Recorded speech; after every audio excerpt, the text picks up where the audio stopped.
Lejlet il-jum dinji ddedikata għall-allima, l-Union Maltija tal-Allima indirizzat konferenza tal-aħbarijiet fejn elenkat il-problemi li hemm f'dawn l-ewwel jiem ta' sena skolastika ġdida.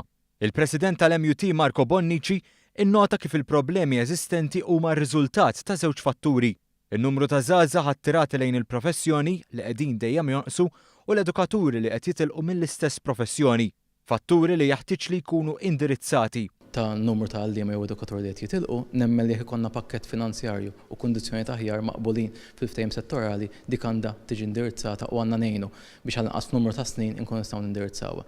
Fuq in-numru ta' żgħażagħ li jiġu attirati għall-professjoni, l-istess ftehim ħajkun qed jgħin. Però nemmerdu naħdmu ħafna iżjed mal-università b'tali mod li żgħażagħ li ma kinux qed jażlu l-kors tal-MTL issa jerġgħu jiġu lura biex jażlu daw it-tip ta' korsijiet. Bonnici qal li n-nuqqas tal-liema qed jaffettwa servizzi essenzjali bħal dak tal-guidance u dak komplementarju, hekk kif l-edukaturi qed jintużaw biex jimlew il-postijiet vojta tal-allima.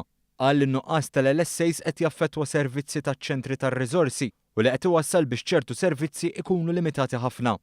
Il-President tal-Union Maltija tal-Allima qal li numru ta' LSAs li qed jieħdu l-korsijiet biex itejbu l-kwalifiċi tagħhom għadhom qed jistennew li tinħareġ is-sejħa għalihom.